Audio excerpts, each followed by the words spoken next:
Morning class 11th में हम लोग रिजोल्यूशन ऑफ वेक्टर जो है उसका थ्योरेटिकल फार्मूला और कैसे रिजोल्व करेंगे एक वेक्टर को इसको सीख चुके हैं। तो आज हम लोग एम कडिंग से कुछ क्वेश्चन को करते हैं बेसिक के लिए, फिर इसके बाद नेक्स्ट जो वीडियो होगा उससे एससी वर्मा से कुछ क्वेश्चन को लेंगे रिगार्डिंग रिजोल्यूशन ऑफ वेक्टर। इसको सीखना एकदम जरूरी है, पूरे फिजिक्स में इसका जरूरत पड़ेगा। ओके, तो आइए देखते हैं कुछ क्वेश्चन। जैसे क्वेश्चन नंबर 1 है, a man ran 2 kilometre toward east. Okay, यहाँ देखिए, a man ran 2 kilometre toward east, इसको ध्यान देना है। Then making a perpendicular left turn he ran 500 metre, 2 kilometre then 500 metre and then he ran 4 kilometre after making perpendicular right turn. Okay, then calculate his total displacement. कह रहा है कि एक आदमी ईस्ट की तरफ 2 किलोमीटर चला, आफ्टर दैट वो टर्न लेता है परपेंडिकुलर लेफ्ट और उसमें 500 मीटर चलता है, तो यूनिट का हम लोग ध्यान रखेंगे। After that he turns perpendicular right and move distance 4 kilometre. तो आपको निकालना है इसमें क्या, टोटल डिस्प्लेसमेंट। डिस्प्लेसमेंट हम लोग क्या जानते हैं, इनिशियल पॉइंट से फाइनल पॉइंट का शॉर्टेस्ट डिस्टेंस। ओके, तो आइए सबसे पहले क्वेश्चन नंबर 1 के लिए हम लोग ड्रॉ करते हैं फिगर। फिगर ड्रॉ करने के लिए हमेशा ध्यान रखिए, जिस भी पॉइंट पर हम जाएंगे ईस्ट वेस्ट नॉर्थ साउथ को ड्रॉ कर लेंगे। शुरू में अगर ये आदत डाल लेते हैं तो बाद में आप नहीं भी ड्रॉ करिएगा तो आपको कंसेप्ट में कोई प्रॉब्लम नहीं होगा और इजिली आपका फिगर जो है वो ड्रॉ हो जाएगा और इजिली आप उसको सॉल्व कर सकते हैं। तो पहले मान लेते हैं ईस्ट वेस्ट, तो हम लोग जानते हैं ना, ईस्ट वेस्ट नॉर्थ और साउथ। ऐसे अगर नहीं ध्यान हो तो न्यूज देखिए, न्यूज से हम लोग इसको अरेंज करते हैं, टर्म जानते हैं न्यूज, उसको अरेंज कर दिए। तो ईस्ट वेस्ट नॉर्थ साउथ हो गया ये। अब यहां शुरू करिए, तो कहता है a man ran 2 kilometre toward east. East किधर है, इधर। तो एक आदमी यहां से सपोज 2 किलोमीटर चला, जब चला ईस्ट, मान लीजिए मेरे सामने इधर ईस्ट है तो हम चल रहे हैं, सपोज यहां पहुंचे। अब कहता है then making a perpendicular left turn, यहां से परपेंडिकुलर टर्न लेना है इसको, लेकिन किधर टर्न लेना है, परपेंडिकुलर लेफ्ट। तो हम जैसे खड़े हैं तो मेरा लेफ्ट किधर पड़ता है, इधर, यानी ये आदमी का परपेंडिकुलर लेफ्ट किधर होगा, इस तरफ होगा। तो ये टर्न ले लिया परपेंडिकुलर लेफ्ट, लेकिन चला कितना है, 500 मीटर। ये 2 किलोमीटर था, ये 500 मीटर है, यानी कह सकते हैं हाफ किलोमीटर। नहीं, इस लाइन का फिर हमको जरूरत नहीं पड़ा, यहां से चला एरो दिए, फिर ये टर्न ले लिया इस तरफ। ओके, उसके बाद क्या करता है, and then he ran 4 kilometre after making perpendicular right. यहां पहुंचने के बाद ये अपने परपेंडिकुलर राइट में चला। तो सपोज हम ऐसे चल रहे थे, फिर हम इधर टर्न लिए, अब मुझे परपेंडिकुलर राइट यानी इधर जाना है। तो देखिए यहां से परपेंडिकुलर राइट कितना गए, 4 किलोमीटर। ठीक है, कोई कंफ्यूजन नहीं इसमें। 2-4 बार बस हमको ये ध्यान रखना है कि जो भी मैन चल रहा है, जहां एंड पे पहुंचा है वहां उस आदमी को आप इमेजिन कर लीजिए कि खड़ा है वो आदमी, तो उसका लेफ्ट किधर होगा, राइट किधर होगा, ये ध्यान रख के अगर फिगर ड्रॉ करेंगे तो आपको मिस्टेक नहीं होगा। अदरवाइज क्या होगा कि अगर मान लीजिए लेफ्ट है इधर और टर्न करा देते हैं हम राइट की तरफ, हमको यहाँ कंफ्यूजन होता तो क्या हो जाएगा, आंसर में डायरेक्शन सीधा पलट जाएगा। इसीलिए ये चीज 2-4 बार आप इमेजिन करके जब ड्रॉ कीजिएगा तो आदत पड़ जाएगी। अब है कि हमको निकालना क्या है, तो चला था यहाँ से और पहुंचा है यहाँ, यानी हमको निकालना क्या है, शॉर्टेस्ट डिस्टेंस। तो शॉर्टेस्ट डिस्टेंस को ही तो डिस्प्लेसमेंट कहते हैं। सपोज नाम दे दीजिए, ये ओ था, यहाँ से ए पे गया, ए से बी पे गया और बी से सी पे गया। तो we have to find magnitude of OC and direction of OC with either X axis और वाई एक्सिस। ओके, दोनों चीज निकालना होगा क्योंकि मुझे निकालना है ओसी। ठीक है, बढ़े हम आगे। तो ये बात हमेशा ध्यान दीजिए, जब भी डिस्प्लेसमेंट निकालने बोलेगा तो एक पर्सन जितना बार टर्न लिया है वो डिस्प्लेसमेंट सारे का क्या होता है, सम होता है। OC must be equal to OA plus A B, vector sum है, प्लस बीसी।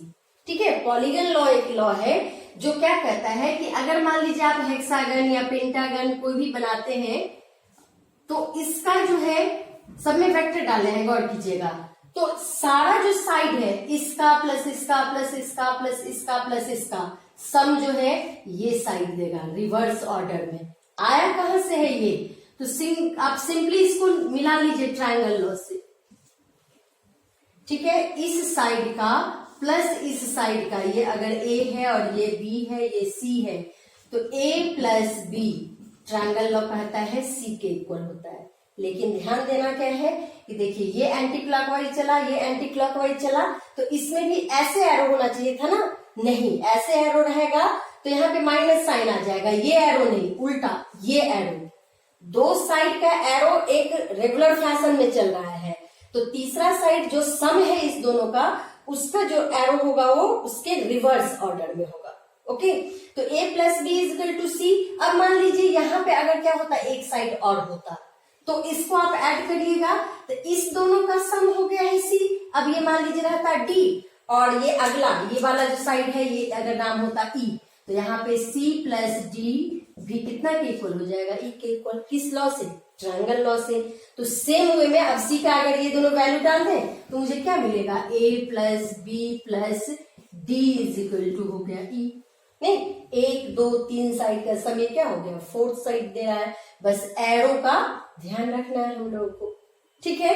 तो इस केस में भी क्या हो जाएगा, OC must be equal to vector sum of OA, AB and BC। ठीक, अब आते हैं कि इसको फिर सॉल्व कैसे हम लोग करेंगे। उस सॉल्व करने के लिए देखिए, तो OC लेफ्ट साइड में है, इसके पास मैग्नीट्यूड और डायरेक्शन दोनों है, मुझे दोनों निकालना है यहाँ पे। लेकिन इसके लिए पहले इसको हम अरेंज कर ले इसके मैग्नीट्यूड और डायरेक्शन में। तो क्या करेंगे, जब वेक्टर एडिशन करते थे तो याद होगा, वेक्टर एडिशन में अगर ये सी वेक्टर है तो इसका मैग्नीट्यूड के लिए होता था C square is equal to A square plus B square plus 2ab cos थीटा, where theta is angle between A and B, ये वाला एंगल हुआ करता था, ठीक है। तो यहाँ पे तो 3 वेक्टर आ गया है, तो 3 वेक्टर या 2 से अधिक जितना भी वेक्टर का सम होगा वहां पे हम लोग प्रेफर करेंगे रिजोल्यूशन ऑफ वेक्टर से काम करें। रिजोल्यूशन ऑफ वेक्टर से काम करने से क्या फायदा है, वो जब ये 3 क्वेश्चन हम लोग सॉल्व करेंगे तो सारा क्लियर हो जाएगा। ओके, अब आइए देखिए, इसमें अगर हम वैल्यू पुट करते हैं तो OA के लिए गौर कीजिए, OA is along x axis only. नहीं, इसका दूसरा कोई कंपोनेंट हो ही नहीं सकता है क्योंकि अलोंग इस चला है, तो आप OA को लिख सकते हैं OAI। आई क्यों डाल रहे हैं यहाँ पे, तो OA हो गया मैग्नीट्यूड और ये I क्या हो गया, डायरेक्शन। कौन सा वेक्टर है, यूनिट वेक्टर। और हम लोग को याद होना चाहिए मॉड I क्या होता था, 1। यूनिट वेक्टर का डेफिनेशन था कि कोई भी वेक्टर जिसका मैग्नीट्यूड 1 होता है उसको यूनिट वेक्टर बोलते हैं, और इसका मैग्नीट्यूड 1 होता है तो किसी के भी मल्टीप्लाई में आएगा तो मैग्नीट्यूड को ये इफेक्ट नहीं करेगा, ये सिर्फ क्या बता रहा है, डायरेक्शन, क्योंकि वेक्टर है तो इसके पास डायरेक्शन है। ओके, प्लस अब आ जाए AB, तो AB वेक्टर में है, AB को भी हम ऐसे ही लिखते हैं, ये हो गया स्केलर, और इसके लिए डायरेक्शन चाहिए, तो देखिए किस एक्सिस में है, ये y एक्सिस में है, तो y एक्सिस में यूनिट वेक्टर क्या बताए थे, J। प्लस फिर आ जाए BC, तो BC भी किधर है, अलोंग एक्स एक्सिस, फिर यहां से कंसीडर करेंगे, तो अलोंग एक्स एक्सिस, तो क्या लिखेंगे यहाँ BCI। ओके, अब देखिए यहाँ भी I वाला है, यहाँ भी I वाला है, तो आप कॉमन कर लीजिए, इतना तो मैथमेटिक्स से है इसलिए इसमें कोई समझने की बात नहीं है, I प्लस ABJ। ओके, आपको ऐसे रखना हो वेक्टर तो फिर यहाँ क्या करेंगे, यहाँ पे मॉड लगा देंगे और कोई उसमें चेंज नहीं करना है। अगर कंफ्यूजन हो रहा हो तो ऐसा हम कर लेंगे। ओके, अब आइए OA का वैल्यू हमको कितना दिया हुआ है, 2 किलोमीटर, प्लस BC का वैल्यू कितना दिया हुआ है, 4 किलोमीटर इंटू I। कोई जरूरत नहीं है यूनिट लगाए ही, ध्यान है लास्ट में यूनिट डाल देंगे, प्लस AB। अब देखिए AB में मैग्नीट्यूड क्या है, 500 metre, that means half kilometre, half J। So magnitude of OC is, क्या फॉर्मूला सीखे थे यहाँ जब I और J के फॉर्म में आता है, under root coefficient of I का स्क्वायर। तो आप नहीं लिखे अगर ये फॉर्मूला तो देखिए 2 + 4 6 का स्क्वायर प्लस हाफ का स्क्वायर, हम लोग आराम से इसको निकाल सकते हैं, इतना तो मैथमेटिक्स से कर ही सकते हैं। ठीक है, जो भी वैल्यू आएगा उसमें किलोमीटर जोड़ देंगे, ये हो गया मैग्नीट्यूड। अब चाहिए हमको डायरेक्शन, तो डायरेक्शन के लिए एम, डायरेक्शन के लिए क्या पढ़े थे, tan अल्फा, tan अल्फा क्या था, b sin theta by a plus B cos theta. कब, जब थीटा होता था, अगर थीटा नहीं हो तो क्या लिखते थे, coefficient of j upon coefficient of i। नहीं, तो कोफिशिएंट ऑफ j और i का क्या मतलब हो गया, यहाँ पे i के मल्टीपल में कितना न्यूमेरिकल डाटा है और j के मल्टीपल में कितना न्यूमेरिकल डाटा है। तो देखिए हाफ है j के मल्टीपल में और 6 है i के मल्टीपल में, तो हो गया 1/12। ओके, तो tan alpha is equal to 1/12। आप tan का बहुत सारे एंगल का वैल्यू जानते हैं, जैसे tan 0 डिग्री जानते हैं, 0 होता है, tan 30 डिग्री जानते हैं, tan 45 डिग्री जानते हैं, tan 60 और 90, इतना तो हम लोग जानते हैं। उसके बाद बहुत सारा वैल्यू है जो हमें नहीं पता, तो उस समय इनवर्स का यूज करना है। क्या लिखेंगे, alpha is equal to tan inverse 1/12। एक आंसर ये हो गया और एक आंसर ये हो गया, इजी वे में बढ़ गया। तो ये थोड़ा सा इजी इसलिए है क्योंकि ये डायरेक्शन कंप्लीटली एक्स एक्सिस पे था या वाई एक्सिस पे था। जब ये एक्स और वाई एक्सिस के बीचों बीच पास करेगा, उस समय कैसे सॉल्व करेंगे वो नेक्स्ट क्वेश्चन में आ रहा है। ओके, तो सबसे पहले इसको आप लोग नोट कीजिए और इसके बाद हम नेक्स्ट क्वेश्चन देखते हैं। अब नेक्स्ट देखते हैं हम लोग सेकंड क्वेश्चन। तो क्वेश्चन नंबर 2 में देखिए क्या सब कह रहा है। सबसे पहले फिगर ड्रॉ कर ले। कहता है a particle is displaced by 4 metre in the south west direction. सबसे पहले इसको लेते हैं, तो बस जहां से शुरू करना है आप एक्स वाई एक्सिस खींच लीजिए। सपोज ऑरिजिन से शुरू करते हैं, फिर डालिए नॉर्थ हो गया, साउथ हो गया, ईस्ट हो गया, वेस्ट हो गया। कहता है a particle is displaced by 4 metre in south west direction. तो साउथ वेस्ट यही हुआ, कोई एंगल नहीं दिया है, मतलब बीचों बीच पास कर रहा है 45 डिग्री का एंगल बनाते हुए। ठीक है, कितना चला है, 4 मीटर, यहाँ पहुंच गए। अब फिर यहाँ छोटा सा इमेजिन कर लीजिए X Y axis. Okay, and then by 5 metre east. अब यहाँ से 5 मीटर ईस्ट, तो देखिए हम यहाँ ड्रॉ कर लिए हैं, ईस्ट इधर है, ये एरो रहा है यहाँ, अब यहाँ से ईस्ट चले, कितना, 5 मीटर, यहाँ पहुंच गए। फिर पहुंचने के बाद पता है क्वेश्चन आगे है, हम east west north south draw कर दिए। अब कहता है and lastly through 6 metre in a direction. अब यहाँ गौर करिएगा, in a direction 60 degree north of east, 60 degree north of east, यानी ईस्ट इधर हुआ, नॉर्थ इधर हुआ ना, इधर इसी से पास कर रहा है, लेकिन 60 डिग्री नॉर्थ ऑफ ईस्ट, यानी एंगल किससे बन रहा है, ईस्ट से बन रहा है। हमेशा ध्यान रखना है, ऑफ के बाद जो है उससे एंगल बनता है, अगर एंगल दिया हुआ है तो। ड्रॉ कर लिए। फिर क्वेश्चन वही है, calculate the total displacement from starting point. तो स्टार्ट यहाँ से किए थे और एंड यहाँ हुआ है, तो हमको पूछ क्या रहा है, ये डिस्टेंस नाम दे देते हैं, ये ओ कर लेते हैं, इसको ए कर देते हैं, सॉरी इस पॉइंट है एक, ये पॉइंट बी हो गया, ये पॉइंट सपोज सी हो गया। Then we have to find magnitude and direction of OC। आप जानते क्या हैं, OC is equal to OA plus AB plus BC। Okay, यही मुझे निकालना है।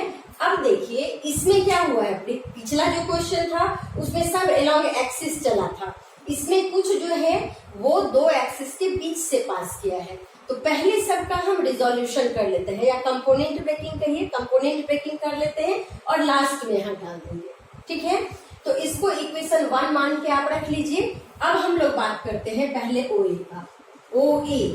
ओके, OA का क्या वैल्यू होगा। तो जब हम रिजोल्यूशन सीखे थे तो क्या देखे थे कि अगर 2 एक्सिस के बीच में कोई एक वेक्टर है तो उसका 2 कंपोनेंट होगा, एक होगा along एक्स एक्सिस और एक होगा along वाई एक्सिस। तो इस OA को क्या लिखेंगे, OA x plus OA y।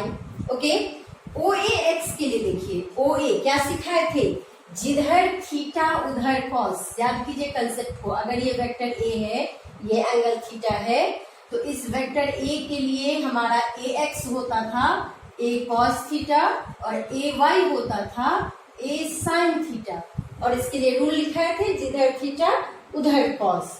तो अब यहाँ बात करें OAX और OAY तो समझ गए, तो OAY किधर होगा, OAY इधर होगा और OAX इधर होगा।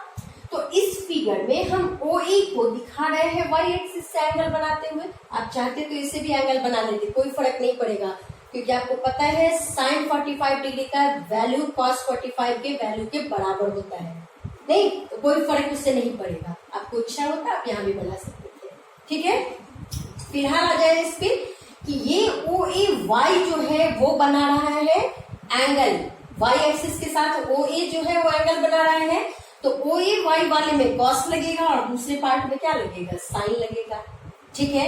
तो हम OAX को लिखते हैं OA sin 45 डिग्री, ये तो हो गया मैग्नीट्यूड, और डायरेक्शन के लिए क्या, minus vector I plus OA cos 45 degree minus J, ठीक है। कैसे लिखे हैं तो देखिए, जैसे हम A को लिखते हैं AXI प्लस AYJ, अब AX के लिए क्या था, A cos थीटा I हो गया, A cos theta I plus A sin theta J, है ना। तो देखिए बस वही काम तो किए हैं,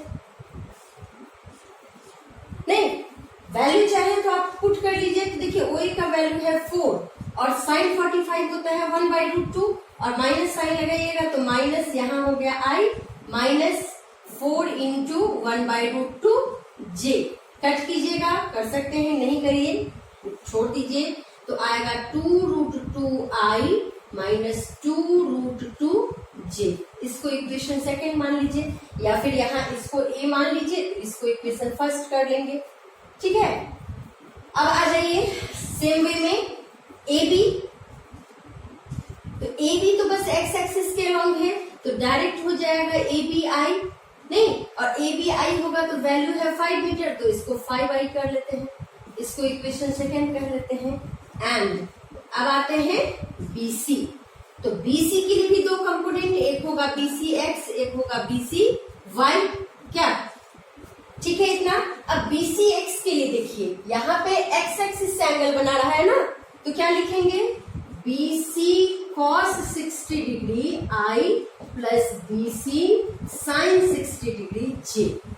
IJ क्यों लगाया, तो x एक्सिस की तरफ लगता है I, y एक्सिस की तरफ लगता है J, लेकिन माइनस y एक्सिस की तरफ माइनस J और नेगेटिव x एक्सिस की तरफ क्या, माइनस I, तो यहाँ पे माइनस I माइनस J लगा था। वैल्यू पुट कर दीजिए, तो BC का वैल्यू कितना हो गया, BC का वैल्यू हम लोग को दिया हुआ है, गौर कीजिए यहाँ पे 6 मीटर, तो हो गया 6 into cos 60 degree, cos 60 degree का वैल्यू हम जानते हैं 1/2I plus 6 into √3/2 J, okay. क्या हो जाएगा 3I प्लस 3√3 J। इसको इक्वेशन थर्ड कर लीजिए, putting value of equation 1, 2 and 3 in equation A we have, क्या मिलेगा हमको, तो हमको मिलेगा OC must be equal to, अब गौर करते चलिए, तीनों जगह पे माने हैं, एक I यहाँ है, एक I यहाँ है और एक I यहाँ है। I को कर लेते हैं कॉमन, तो क्या मिलेगा 5 plus 3 minus 2√2, okay. Same way J को आप कर लीजिए कॉमन, तो J मात्र दो जगह है, एक J यहाँ है और एक J यहाँ है, इस वाले में सेकेंड इक्वेशन में J नहीं था, तो हमको मिलेगा 3√3 minus 2√2, okay. So magnitude of OC is root under coefficient of I square, that implies 538 minus 2√2 whole square plus 3√3 minus 2√2 whole square. अब इसको मैथमेटिक्स से ब्रेक करके जो भी वैल्यू आता है आपको निकाल लीजिए, ओके। तो इसके बाद मैथ्स है, फिजिक्स नहीं है, इसको हम लोग ध्यान रखेंगे। और साथ में क्या निकाल देंगे, तो साथ में इसके लिए एक और वैल्यू निकालेंगे tan अल्फा, जो क्या जानते हैं, coefficient of J upon coefficient of I, okay. इस क्वेश्चन को आप नोट करिए। तो ये दो क्वेश्चन तो हम लोग सॉल्व कर लिए हैं। थर्ड क्वेश्चन ये भी एम करीम का ही है, इसमें और भी एक आध क्वेश्चन दिया हुआ है, तो थर्ड क्वेश्चन को सेम वे, यहाँ तो सारा डायग्राम दिया हुआ है, आप इसको ट्राई कीजिए और अगर नहीं बनता है तो आप कमेंट बॉक्स में कमेंट कीजिए, इसको हम सॉल्व कर देंगे और नेक्स्ट क्लास में FC वर्मा से ये कंपोनेंट ब्रेकिंग यानी रिजोल्यूशन ऑफ वेक्टर पे कुछ क्वेश्चन को डिस्कस करेंगे। Okay, thank you.